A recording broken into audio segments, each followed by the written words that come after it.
same events. And that's the point of my research, is that this is a common legacy, common history, and a common destiny that we're all going to go through, and we're going to see it through different lenses. And the more we learn about it is going to be key to helping us make our decisions, particularly as we get into the age of disclosure that's so popular on the internet today.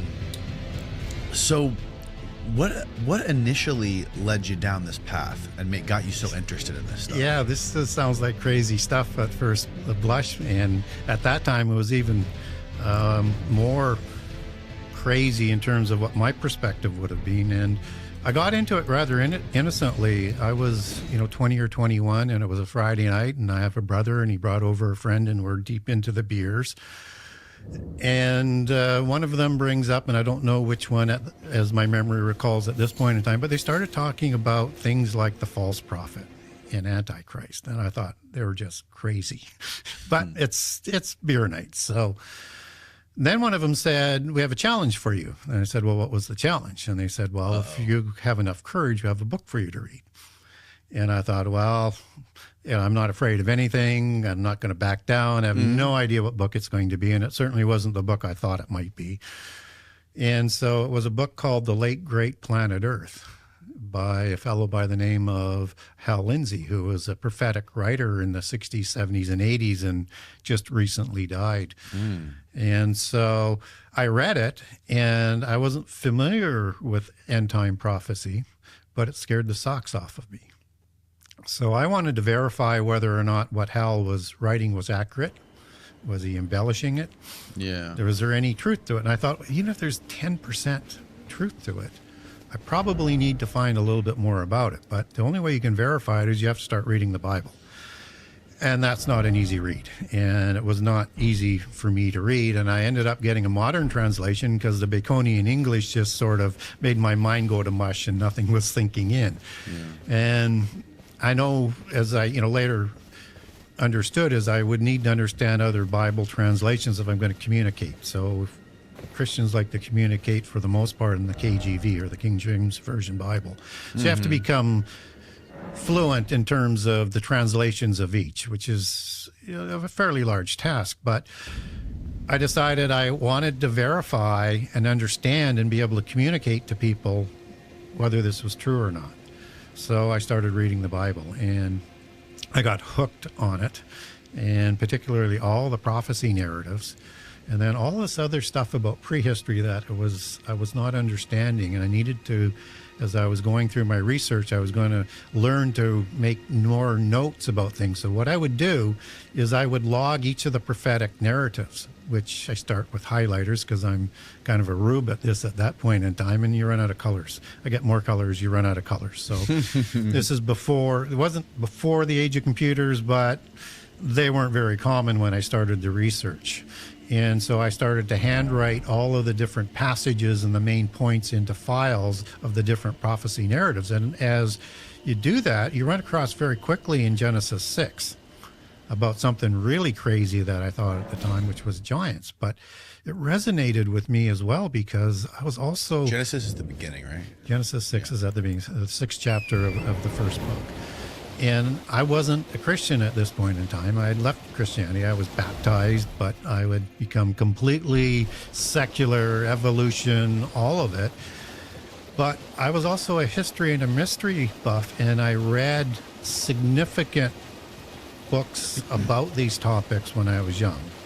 And I understood a lot of the mythologies, like the Greek mythology, like the Egyptian mythology, like the Sumerian mythology. And I understood there was a relationship here which was going on in Genesis 6 with other accounts that I was already aware of, but I was shocked the Bible is talking about this. Right, and way after other accounts of it are recorded, right? Well, technically, yes. But that comes from a dating which is accurate in terms of how people would label that, but not perhaps accurate in terms of how it comes about. So if you're looking at, for example, Sumerian accounts of the flood and the Epic of Gilgamesh, and that he's 2/3 God and 1/3 human, just as Enkidu is, and that he is created after the flood as sixth generation son of King Lugal Banda, and the fertility goddess Nin or Ninsun, depending on which translation that you're looking at. This is a post-Diluvian creation of a giant that is also encapsulating, as you get further into the Epic of Gilgamesh and into the later tablets, the flood story. And the oldest copy we have of that on those stone ones is about 2150 BC, but you have partials that go back even further. Okay. Now, the Bible comes down to us in the time of Moses. So depending on when one is going to time when Moses comes, that's going to be somewhere from about 1450 down to 1200, depending on who's timing for that history that you're going to talk about. So The Bible? no, Moses' account. Oh, Moses' first account. Okay, I see what Yeah, you're saying. in terms of he was provided the first 5 books from God. Right, I see what you're saying. So the dating has to be older than that from the timing that Moses receives the first 5 books, which includes Genesis. And so, yes, you have a dating in the polytheist versions that are older. Is the story older? Likely not, because it's being provided at that time and it's telling the same event. Okay, so we don't confuse people. Can you define what you're talking about when you say the polytheists? A polytheist is somebody who believes in multiple gods. A monotheist believes in one God. Now, So you're talking about Christianity. I'm talking about Christianity, Islam, and Judaism.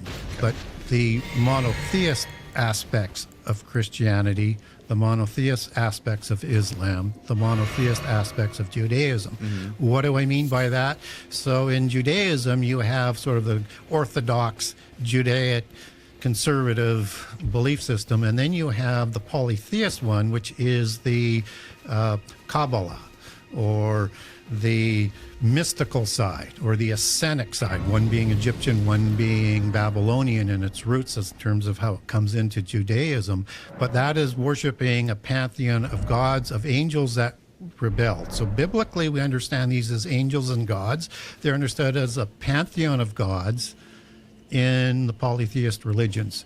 And you're going to have groups of polytheist gods before the flood, after the flood, and a hierarchy of those gods, just as you would have that in the Bible with the Saba, or the host of heaven, which is an army of angels. There's a loyal side and a disloyal side. And so we look at that from a polytheist lens as a typical dualism of good versus evil. But polytheism has a dualism that's macro and micro. Micro is good versus evil within the religion, so black magic, white magic. Good giants, evil giants. As we know today, white hats, black hats. But that type of imagery versus their macro, which raises their supreme God and goddess up to a level of being equal with the God of the Bible. And that there's this perpetual, ongoing battle between good and evil. Now, they're going to look at themselves as the good and the children of light, and the monotheists look at ourselves the same way. So, but in the polytheist perspective, that battle never ends. There's just more games going on. The image that they might put out there is Satan and God having a chess match. And when the chess match game ends, they start another one. It goes over and over and over. It never completely ends. In a monotheist version, you have that same history, the same players, but there is an end where evil disappears. Got it. And when does that? And that's what you're talking. That's the end of the Revelation. age. Yeah, the end of the age, Revelation, end times. Yeah. Or the age of Aquarius, as we would understand. I just it in started reading the modern Bible for the first time, and I'm reading it backwards. Yeah, So I started with Revelation, and it sent me for a fucking spiral. well, it is something that is undescribable if people haven't read it, in terms Oh, of yeah, what it talks totally. about, the imagery, and the thing that I've been educating Christians on since I came onto the public forum about 10 years ago now, probably closer to 11, is the Bible is the most preternatural book ever written. Almost what? Preternatural. does that mean? Supernatural. Oh, okay, yeah. Oh, totally. Yes. Totally agree. And we should not ever, as a Christian, walk away from that. The polytheists celebrate preternatural activity and supernatural activity. We should not be ashamed as to what the Bible describes, and we should be prepared to defend that. Yeah, it sounds like, and Giorgiani told me that the dude who wrote Revelation was like tripping his balls off. Well, this On an fellow, his island- name on- is John. on an island. Yeah, well, he's from Patmos, and he is obviously a disciple. Some people think it's actually John, one of the original disciples with Jesus. He writes it about between 90 and 100 AD by historical sort of writings and Yeah. settings versus other speculation that's out there. So it could be. We're not sure who John of Patmos is, but that he's at least an apostle. Possibly the disciple Jesus loved that people would also describe John as, Yeah. who would be selected to be around for the end time, along with other disciples that Jesus promised that to. I have passages for people if they want to get hold of me on that. But John is taken in vision to heaven.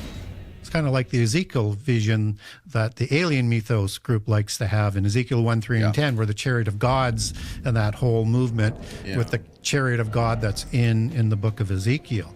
Yeah. And so he's taken to heaven, and he's going to be shown a vision by an angel that is the testimony of Jesus. So Jesus is providing this vision for John to write down for the end time. As we all get older, life insurance is one of those things that we should probably stop avoiding. Nobody wants to sit around imagining worst case scenarios, but if your family depends on you, it's one of the more responsible things that you should do. I always thought it was going to be super complicated and expensive, but that's where Ethos makes the process effortless. Ethos helps you get life insurance fast and easy and 100% online. You can get a quote in seconds, apply in minutes, and potentially get same-day coverage. There's no medical exam, just answer a few simple questions about your health online. You can get up to $3 million in coverage and some policies as low as $30 a month. Ethos helps provide financial security by connecting you with coverage through their network of trusted carriers. And they have 4.8 out of 5 stars on Trustpilot with over 4,000 reviews. This is one of those things that only takes minutes now, but makes a huge difference down the road. Take 10 minutes to get covered today with life insurance through Ethos. Get your free quote at ethos.com/Danny. That's ethos.com/Danny. Application times may vary and rates may vary. And this is the whole story of the figure that shows up with the tongue of a sword and all this and tells him that he has to go talk to the 7 churches and... Well, yes, John, Jesus will be there, but it's going to be an angel that's going to be presenting the vision to him. So another angel, likely an archangel, as we would understand it, one like a Gabriel or a Michael. And I say that just deliberately where I have a EL. Yeah. Why do you say it like that? Well, because in angelic names, they end with a Hebrew word, which is EL, which is defined as an angel or a god. And so if you have an angel that is in polytheism like Ariel, could be one that's loyal, could be one that's disloyal, but we don't have that name in the Bible. We only get 2 real names for the angels, Gabriel. There's 2 other ones like Raphael and Uriel in the Apocrypha, but that's not sort of standard canon, so that's why I limit it to that. But Ariel means lion of God or God's lion, right? Ariel would be like a god who has a face of a lion, just as a seraphim angel has the face of a serpent with 6 wings.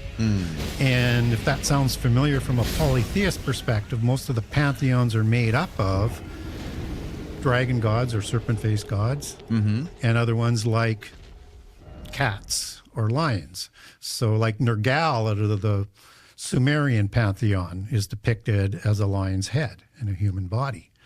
It would be coming out of the cherubim class, which has actually 4 different faces, and it would take a face of one when it made itself into a physical presence, because angels have a capability of turning from spirit into a physical presence. And we get that biblically in a number of chapters, but for the Christians that might be out there who are going to check me on it, just bear with me on this. Hebrews 13, where we're told to be kind to strangers, lest we come across an angel unaware. So they can be in a physical form and unknown. in the Sodom and Gomorrah narrative just before, Jehovah of the Elohim, Lord God as it is in the Bible, takes a physical body, and he goes with two angels that take a physical body. Abraham, whom they're going to meet, doesn't recognize them as preternatural beings, but as men, and then understands they're men, and they eat, drink, physically interact, and then those two angels go off to Sodom and Gomorrah afterwards, who they're recognized as angels as well, and they want to have sex with them for, depending on your perspective, what kind. Is it to produce more giants, or is it to have homosexual sex? Because we're not told exactly what the sex is, and an angel can take a form of a female or a male, just as you see the pantheon populated by male gods. Let's say, like, I'll do a safe pantheon because there's one mother goddess that's got a terrorist name attached to it. So let's go. What was that name? I don't want to have it taken down or have YouTube restrict I won't. the Don't worry views. about it. It won't happen. Well, it's the consort of Osiris. Okay. ISIS. Yes. So, and so that would be a male god and a female goddess, and she would be understood as one of the queens of heaven. Those are offspring gods versus the parent gods. Got it. From a Christian perspective, we would know that as Baal and Anat after the flood, the main gods of the Ugaritic text that talks about the creation of the Rephaim after the flood. And the parent gods before the flood would be Ashtaroth and El, as an angel or a god, but that was the name of their chief god. Parent gods rule before the flood. Offspring gods rule after the flood. So Baal succeeds El. And those gods, the parent gods, were killed by the offspring gods. So you can't kill something that's immortal. So they go to a pit prison, as we understand that in the religious text, or the abyss prison that Revelation 9 is talking about, with beings that are released in the end time. These are also the parent gods. Not only are there, but also the offspring gods who create giants and do the same violations again after the flood. They go there. But that doesn't mean they're not ruling the earth today. As I mentioned, these are armies of angels or gods, and they have rank and order. So as ones might be sent to the pit prison, other ones would move up to replace them, and they would rule from what is known in polytheism and monotheism as the Council of the Gods, who rule this earth until the end time is played out. So, this flood narrative, when do you think that this flood could have happened historically? Well, I would say for the record, there's likely more than one flood. Right. But there's only one great flood. Like the most recent one that these texts are talking about, are probably talking about the same flood, right? Yeah. So and it's in so many different texts. Well, that's the thing. Like with the giants, like with pyramids, like with so many other things, you have the same accounts. And in this case, the flood and the creation of the giants, that is in all religions all around the world. It's on all continents all around the world. And we also have figures that are described in correlation with this flood. Like we have Noah. Yeah. We have Quetzalcoatl. Yeah. And then we have, what is it, Enki or Enlil? Yes, those are, you described two offspring gods and Noah. Or was it Deucalion was the one? Well, Deucalion is the Greek version. Deucalion's the Greek version. Yes. And Pyrrha is Deucalion's wife. Deucalion is not Noah. Deucalion would be more equivalent to Utnapishtim, Right. the figure that Gilgamesh is talking about. Let me just sort of get this, because it gets confusing for people who aren't familiar with the information. Deucalion is the son of Prometheus. Yes, that's correct. The son of And Prometheus. he's a god, right? And so Deucalion is a giant or a hero in the Greek, or earthly titan. This is the same story as Genesis 6, where the sons of God create giants, or Nephilim, as they're said in plural, through human females. It's the same story. And so Deucalion and Pyrrha, with him being son of Prometheus, is a giant survival story versus a human survival story. Gilgamesh, as I said, is 2/3 God, 1/3 human. In Greek mythology, they're called demigods, which in the ancient term means the offspring of the gods and a human female. So just as Zeus after the flood creates Hercules from the female Alcmene. That's a post-diluvian giant versus an antediluvian giant. Antediluvian before the flood, post-diluvian after the flood for the terminology that I'm talking about here. And there's two different records, but you have to understand this important piece of prehistory to understand how the linear nature of history goes forward through the gods and the flood event, because it's a standard all around the world, right? So in the Epic of Gilgamesh, he's talking about Utnapishtim, who's 2/3 god and 1/3 human.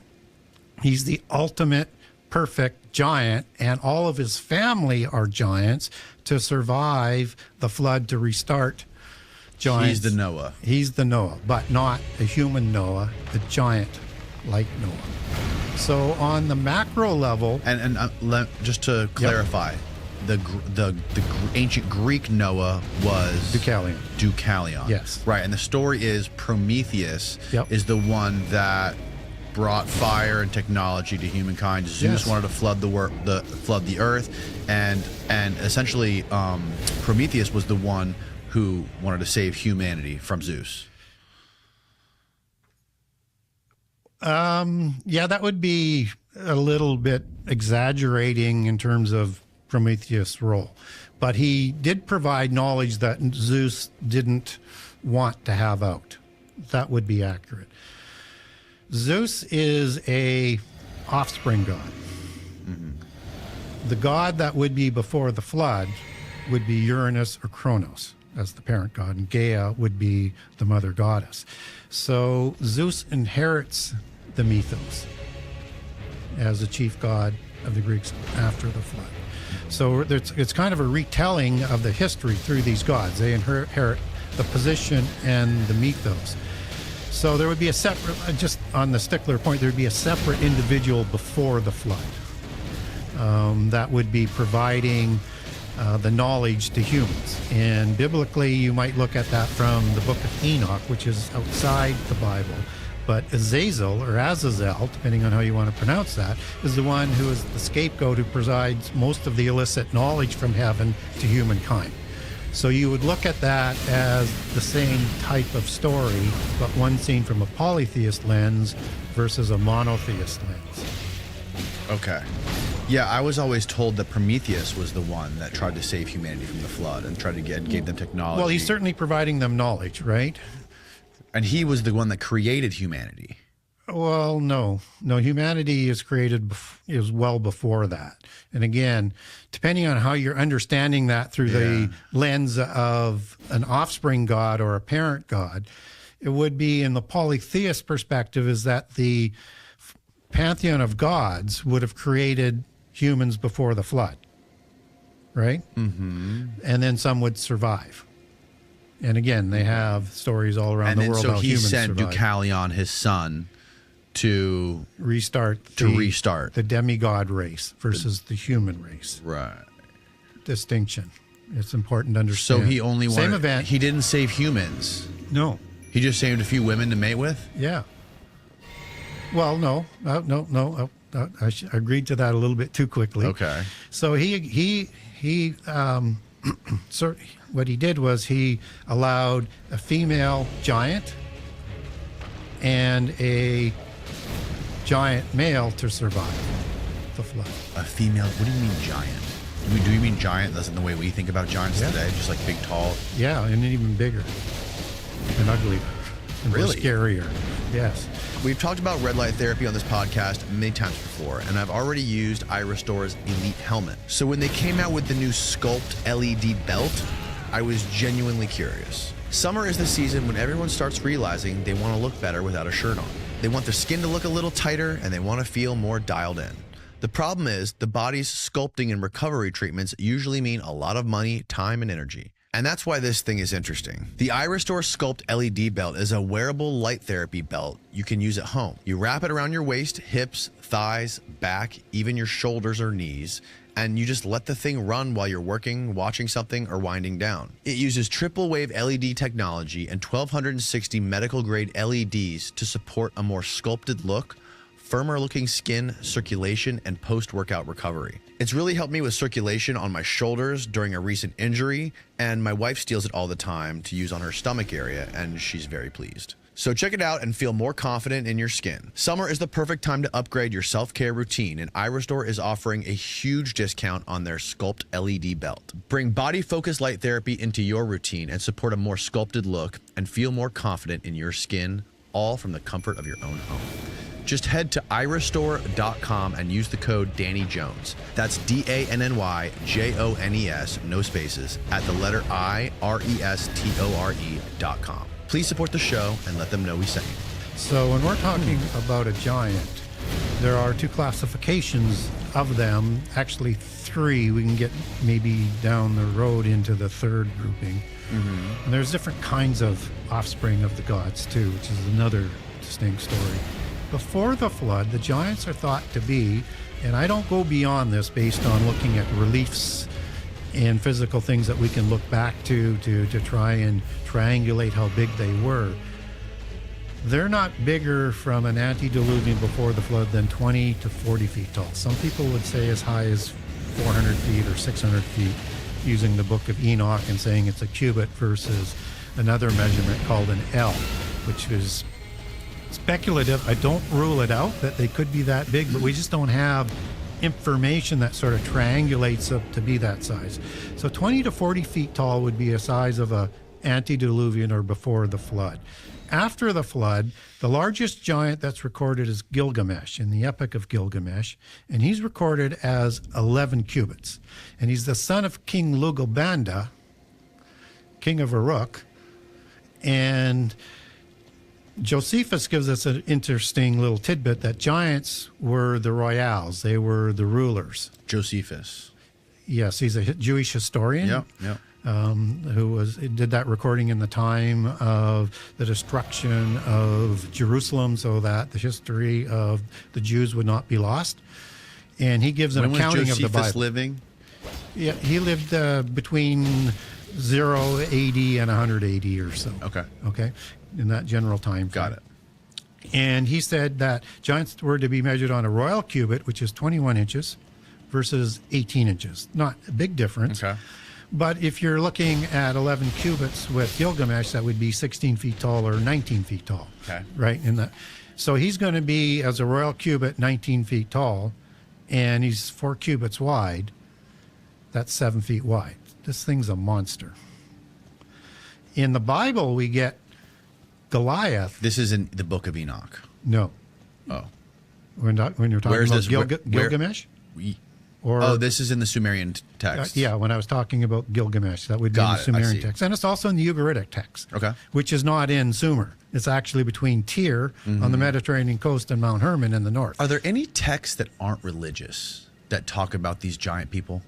Well, you do have Josephus who talks about them, but he is a Pharisee, but he's recording the history. Okay. So the history is being recorded by the elite, which are mostly the religious class throughout history. So it's hard to separate the two. Sure. But they did use a technique called humorism in the Greeks, and it's how they would just extract the history out of the mythology, because everything before written history was done in an oral tradition, so it would be done in a narrative, right? So that's what they did. Everyone was illiterate.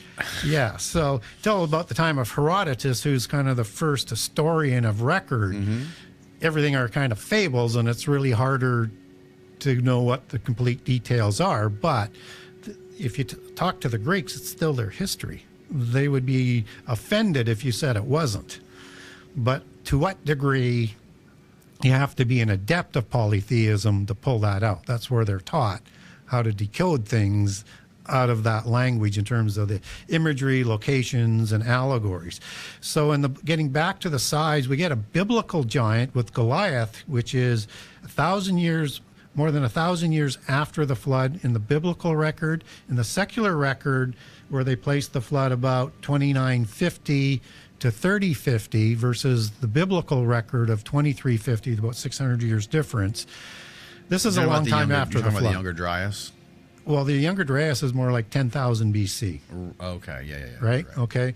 29. Yeah, we can get to those relationships down the Okay. road if you like. Okay. So, so when we have Goliath, that is that far after the flood, and he is still being recorded at 6 cubits and a span in the Bible, using a royal cubit, as Josephus guides us to, and the king of Gath, that I think Ashish replaces, because Goliath is killed in the Bible story by David.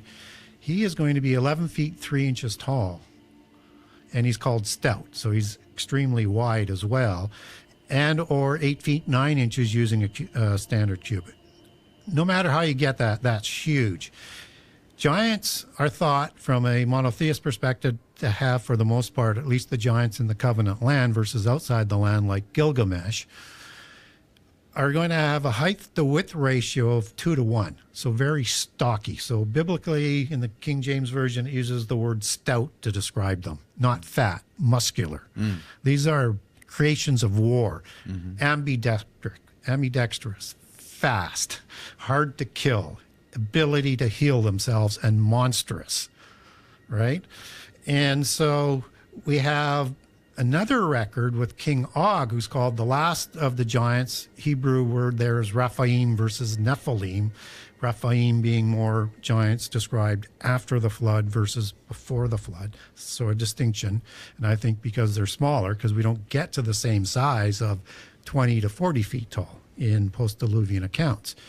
Orontes that the Greeks and the Romans recorded, and who the name Orontes River in Asia Minor is named after, he was the same size as Gilgamesh. So 2 recorded in records in multiple locations of the giant being of the same size. But with Og, we don't get his size, we get his bed. And it is 9 cubits long and 4 cubits wide and made of iron, because the weight would crush wood. So that's going to make him, as king of Ashtaroth and Edrei and Ugarit, king of Ugarit, with Og or Ug being in there for the first syllable of Arit, which is Hebrew or Semitic for a terrible one. So Og the terrible one. Full term would be Kiriath Ug Arit, or city of Og the terrible one, as you would translate that out of Old Semitic or Old Hebrew. Og is a king, so he's going to be measured on a royal cubit. And so that's going to make his bed about 16 feet long, just shy of it. And it's going to be 7 feet wide. So to fit into that bed, he's going to be 4 or 5 feet wide, and he's going to be 12 to 14 or 15 feet tall. That's the range you would have to go in there. And he's the last of the Rephaim, as he's recorded 3 times in the Old Testament. And so he's not as big as Gilgamesh. He's also not a dark-haired giant. He's a red-haired giant. It's a Rephaim versus a blonde-haired giant that would be more Anakim or a Malachim that would be recorded in the Bible. But a smaller giant nonetheless than the Gilgamesh or the dark-haired giants, of whom the Herculides bloodline would produce dark-haired giants as well. So Hercules typically described as a dark-haired giant, and because he's son of Zeus and Alcmene after the flood, I a didn't know Hercules post-Diluvian was a giant. giant. That's interesting. Yeah. Well, I heard that he wore a dress, but I didn't hear that he was a giant. well, we're just not told the hidden history. They kind of hide it. We're told he's a demigod. We're told he's a great hero with great powers. He almost becomes like a god in the afterlife, in the accounting. But they understood their heroes, as they called them, were giants, because they were demigods. Do you believe Hercules was real? Well, I believe Historical? I have no reason not to believe it. I have You think he was giants a being demigod? recorded all around the world, done in the same way as described, and we have a Yeah. bloodline of the Herculides through the Zeus gens, which they call the Cretagens, of Herculides kings that ruled after the flood, whom royals take genealogies back to this day. So whether or not it's true or not, the people who believe they are descendants of the giants believe it. And what they do with that belief system is what we need to be concerned about. But from a Christian perspective, we get confirmation of these stories outside of the Bible, from within the Bible, to know has to be real. What That these confirmation giants do we get outside of the Bible of the stuff you're saying? well, King Og is a giant. Who? King Og is a giant. He's a Rephaim giant. Okay. Goliath is a giant, created in the same way as the Ugaritic texts. But I'm saying, like, where do we get that from outside of the Bible, extra biblically? That these are giants. Yeah. Okay, well, let's go to Gilgamesh's description in the Epic of Gilgamesh. He's 19 feet tall. Okay. Okay. I mean, that's kind of self-explanatory, right? Where else besides the Epic of Gilgamesh? Ugaritic text he's recorded as 19 feet tall. Okay. In the Ugaritic text, Baal and the Baalim Council of Gods are going to create giants, Rephaim Right. giants, described as giants by its definition. Yeah. They're also healers, which Rapha can also mean, and their disembodied spirits are also Rapha as well. 3 Rapha words in Hebrew and Semitic that the Ugaritic text was written in. Yeah, a lot of these different ancient religious texts seem to corroborate each other with different figures. I know there's like 14 different figures of Noah, or not Noah, Moses. There's like 14 different versions of Moses. There's like leper versions of Moses. Yeah. The flood myth, the giants, and all that stuff. It's very interesting how, and even a lot of the ritualistic things that happen, like Easter. There's lots of different versions of ancient Easter before the real Easter. Yeah. And, and do a you lot know of why- the do you know- gods are the same. Do you know why same- that is with Easter? Somebody told me this, but I can't remember it. So the mother goddess that I talked about for the parent god El is Ashtaroth. Ashtaroth is the source word for Easter. It's just a transliteration, or Astarte or Ishtart. They're all transliterations of the same name. So when we get Easter, that shows up in the King James Version Bible in Acts 12:4, that should not be there. It should be Passover, but it's been translated as Easter, and that's how we get the name for the Easter celebration. But it was a polytheist ritual before that. Yes, exactly. Right. Yeah, there's lots of things that the pagans were doing that it seems like the when they wrote the Bible, or when they created Christianity, they kind of like borrowed from a lot of that stuff. Yeah. Condensed it into one thing. Yeah, so when we're talking about corroboration, we're seeing the same stories done in the same way. It is inexplicable, mathematically not probable in any sort of way, and I'm being generous, that you could have these same antediluvian stories and postdiluvian stories all around the world. It's very interesting. And We have scientific evidence that Yeah. there was some sort of a flood on Yeah. this earth. You Yeah. know, there's lots of geologists that talk about this stuff. and that these cultures never communicated, but yet They were all building pyramids. they're all building from the same engineering knowledge to build the same types of buildings. They have the same story of how things come about on the earth.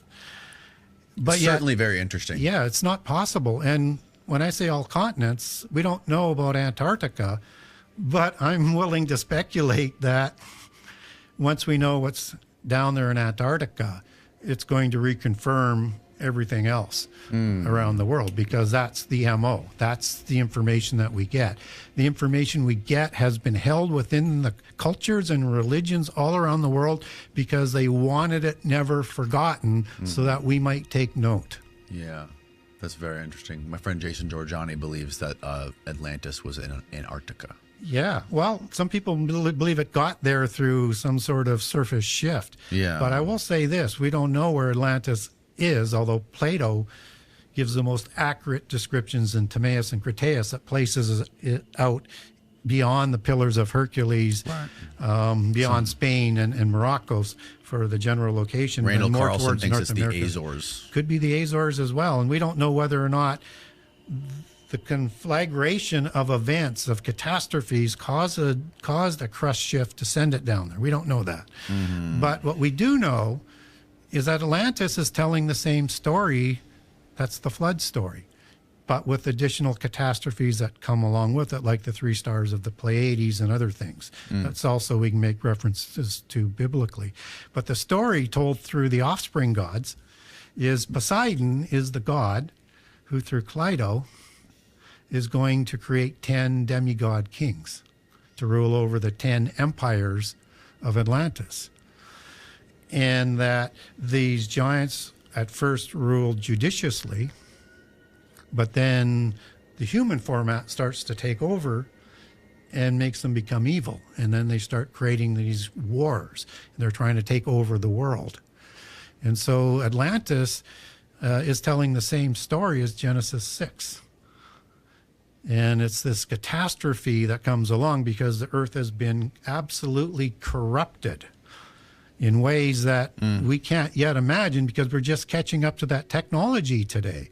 Right. And so in the flood stories, the Hebrew word corrupted, which is shakath, which means to pervert, to ruin, to decay, to pollute, to destroy. And all flesh is corrupted, and everything on the earth, not the sea, but on the earth is corrupted. That's all the DNA, everything. Only on the earth, all not the genome. it specifically says not in the sea, only Yes, on the earth. only on the earth. Interesting. And so that's what's going to be cleansed in these flood stories. And so when we're talking about corrupting all of the plant genomes, that's just not sexual copulation going on between humans and humans or gods and humans. That's implied technology, like the building of the pyramids or Machu Picchu or other things all around the world that we don't have the technology to do to this day. We cannot do it in a level of the same masonry. We cannot align it to the celestial, astronomical things encoded into it. We can't put the sacred geometry in it. We can't put all of the earth ratios. We can't even lift those stones into place yet. So they had a technology we're just catching up to. When you combine that with the DNA manipulation and the genome manipulation, and now when we see science that is starting to catch up to the angelic technology delivered by the gods in polytheist religions around the world, by the fallen angels in the book of Enoch, we're just catching up to chimera technology that they've named after the Greek history of DNA manipulation and putting multiple parts on. And we have foreign governments all over the world, including our own, illegally developing chimera virus weapons, where they're literally creating, they're manipulating the DNA of the bubonic plague virus and combining it with other viruses, trying to combine things like rabies and make it to where it's transmissible through the air, not just by touch. And what, you know, I'm talking about like viruses that are 100% death ratio, and, you know, genetically just modifying these killer viruses in the, you know, for the prospect of war and global domination. I mean, it's the most, I mean, that's to me is more terrifying than nuclear weapons. Nuclear weapons are pretty damn bad, but this is, it's on a whole nother level how evil it is. Yeah. And if you can do that, then what else can you do? And when we start looking at all of these chimera animals that are recorded, chimera beings in prehistory, that's where we have to sort of take up and take notice. That's crazy that we're doing that now in labs, and that we're just that we're disguising them as vaccine research, but we're literally creating microscopic chimera bacteria weapons. Yeah, like it's it's insane. And you can take the ability to do DNA manipulation in 1,000 of different directions, some for good to get rid of diseases. But the knowledge is never inert. It's either going to be used for good or for evil. And we as a species have the MO of using it for evil. Oh, yeah. That gets to be the issue with advancing technology. Knowledge isn't evil. It's how it's used. And that's, again, something we want to be very, very aware of. And that not only could you have that DNA that is designed to kill you through biological weapons, it could be just designed to change you. And you will become corrupted. The sin, one of the sins of before the war. I make a case in some of the shows that I do that the technology was so powerful that they could destroy the earth by fire. And it's important to understand that the flood was brought, if that's the case, and I believe that's the case, and I'm going to throw a couple things out here for people to think about in a couple of minutes, is that God brings the flood to prevent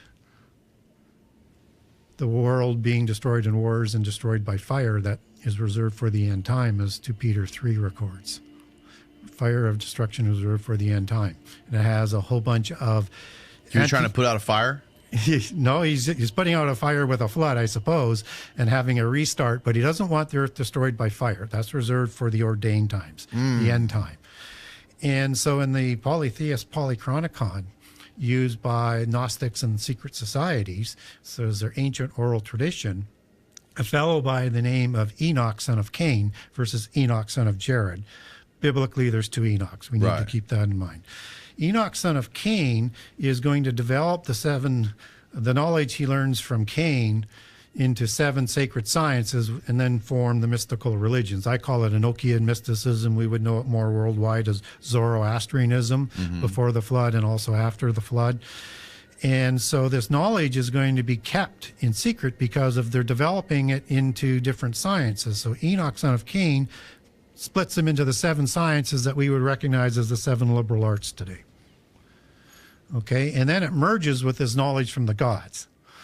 And so they know from the polytheist side that destruction is going to be coming in the time of Enoch.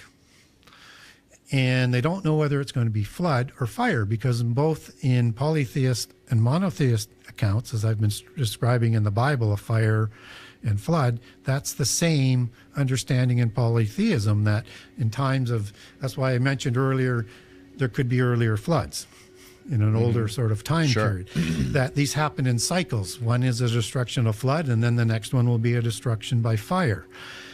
For some reason, they weren't sure what was coming this time, so they decided that they would put all of the knowledge, and as it turns out, I think more accurately, it's more the location to all of the knowledge that was accumulated before the flood in a certain location, or multiple locations, as you get other stories lending into that narrative. But the Gnostic Masonic tradition is that 2 pillars are created to show the location to where it's buried under the pyramid, the Great Pyramid.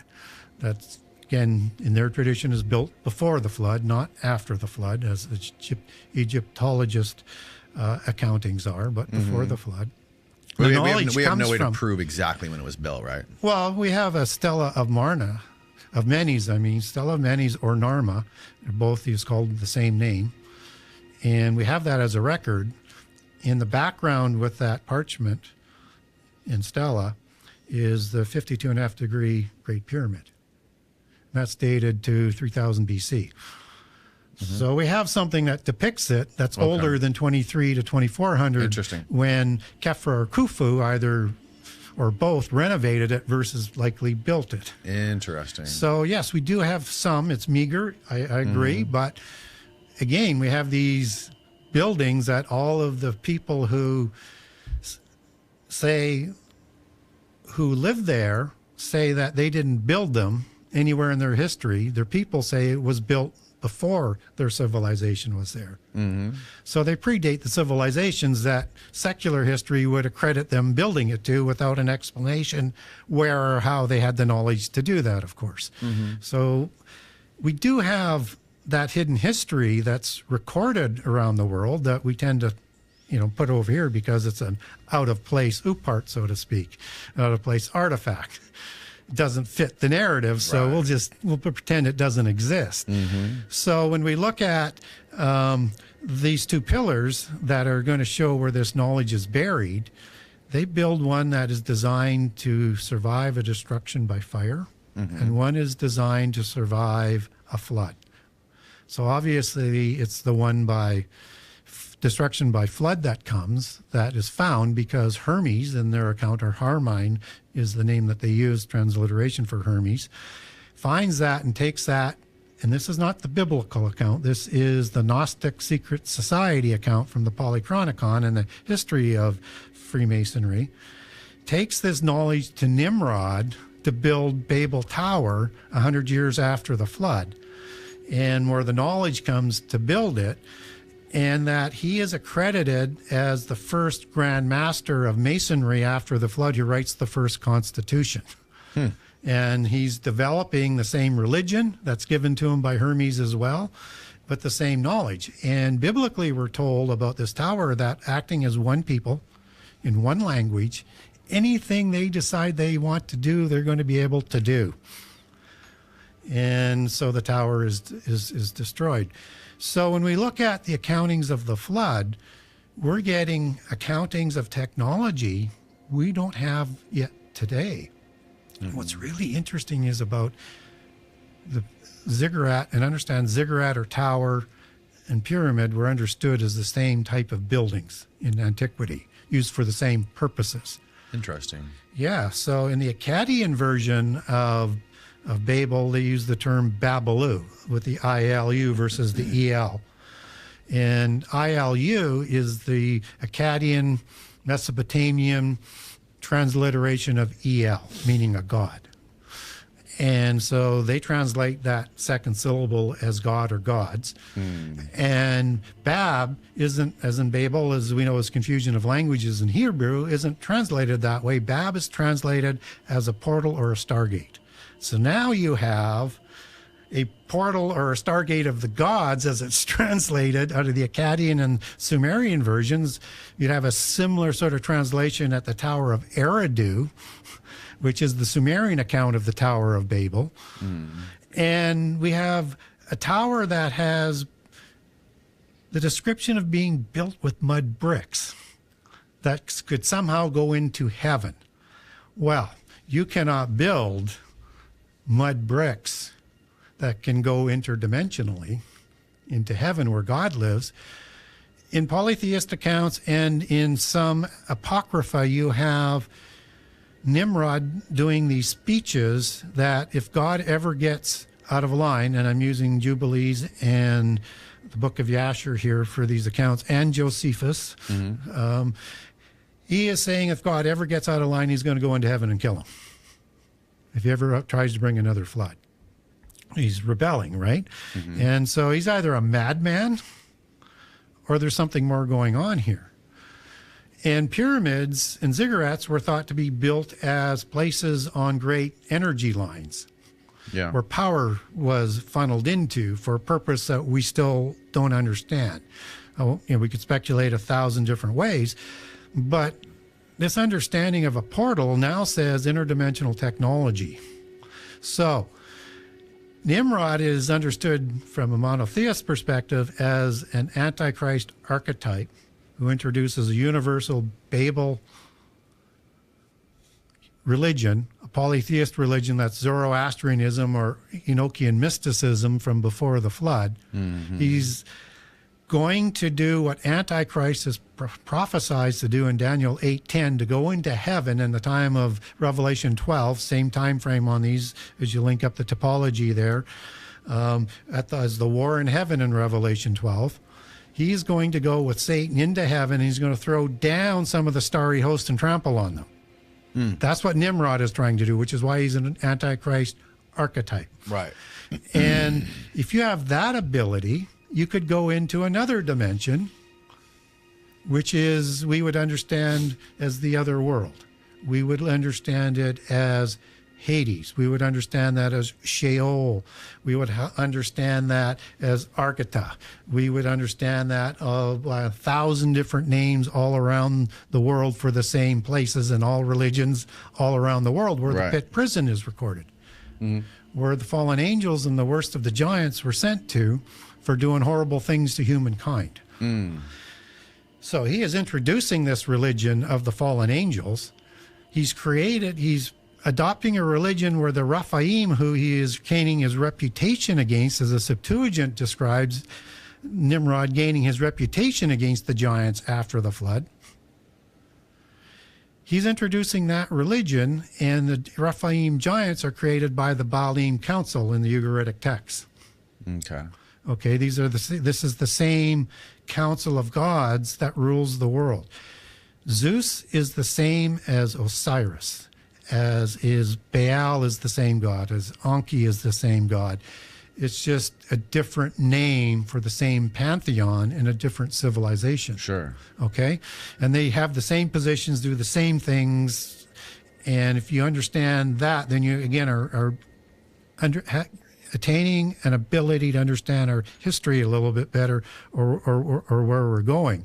So with this understanding, then I talked about the parent gods being killed and sent to a pit prison. Biblically, they're sent there for violating the laws of creation, for creating the giants and other violations against the Holy Spirit, altering physical life, like DNA manipulation. Okay? They are sent to the pit prison for that. They're not killed. They're going to be dealt with in the end time that we also talked about earlier, that Revelation is talking about. These are the ones that come out in Revelation 9. Okay. After the flood, the parent gods take over. They just move right up. Baal is living before the flood, yes, but he's not chief god. El is. Okay. Osiris isn't the chief god before the flood. Ra is, or Amun, but Osiris steps up after the flood. And they produce giants and do the same crimes as what was done before the flood. So we get that recorded biblically in Jude 1:6, 1 Peter 3, and 2 Peter 2. Same crimes after the flood, by fallen angels, and talking about the pit prison. Now, the pit prison is talked about in all religions around the world. We know it as Tartarus. The pit prison? The pit prison, the abyss prison, the Tartarus prison. Okay. In Greek mythology. To give one sort of example, in the Gnostic Gospel, the Pistis of Sophia actually shows these 12 archons with different heads, like bears, like lions, like eagles, like dragons, like serpents, and more, Right. like apes, of these 12 archons before the flood that committed the same crimes. And I'm telling you that Baal, for example, of the Ugaritic text, disappears. He's killed. Zeus disappears. They committed the same crime. Zeus created giants. Baal created giants. Enki created giants. All of the ones who did the same crimes in the same way as the parent gods, they go to the pit prison as well. They're not killed like Baal is said to be killed. They're supernatural beings. They cannot be killed. If they can be killed, only the God Most High could do that. Right. Right? So they're sent to the pit prison. And so Nimrod is introducing that religion to all of humanity 100 years after the flood, which is why the flood was brought, and is developing that same knowledge. And so you have the dispersion. So when we look at the stories that we're being told about, is there's this constant history that gives a larger context to the story if we let it be told. And it's a warning to us that we are going to go through the same cycle as what has been going on before. It's a pattern in history. It is. And biblically, in Ecclesiastes 1, it said, nothing is new under the sun. Mm-hmm. What was will be again. And the understanding of this only brings grief and sorrow. So when Jesus said it's going to be like the days of Noah, and then in the Luke account, he says it's going to be like the days of Noah and Lot at Sodom and Gomorrah, at the creation site of giants, according to the Gnostics, after the flood. We should stand up and take notice that if the end time is going to be like the days of Noah, we better learn more about what happened in prehistory if we want to understand what's about to come upon us. One of the biggest growth hacks that we've learned about this business is you don't have to do everything yourself. I've literally been using Upwork for years for everything from graphic designers to video editors, architectural designers, all kinds of specialized work. Even the windows in our cathedral were designed by an Upwork freelancer. That's what I mean. You can hire the exact expertise you need right when you need it. No need for a long, expensive hiring process. Upwork is a one-stop platform where you can find, hire, and pay expert freelancers across web and software development, data and analytics, marketing, business operations, and way more. And what I love is how easy it is to get up and going fast. You can browse profiles, review past work, and even chat with prospective freelancers so you can be confident in who you're hiring and know that you're going to get it done fast. And if you use Business Plus, you can access the top 1% of talent on Upwork with AI-powered shortlisting that helps match you with the right freelancer in under 6 hours. Contracts and payments are handled on the platform, so you can focus on the goals instead of the logistics. Visit Upwork.com right now and post your job for free.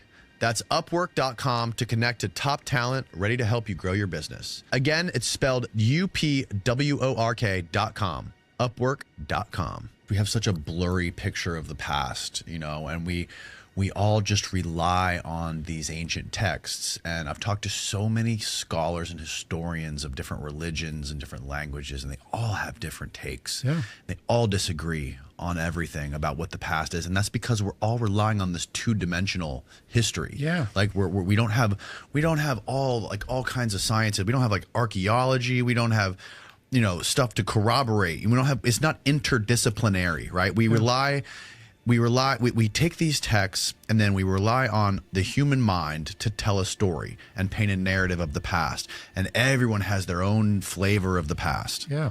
And I think the value of understanding the global history is we can put the common denominators together and say, that makes sense, that is the same details in all those disparate accounts.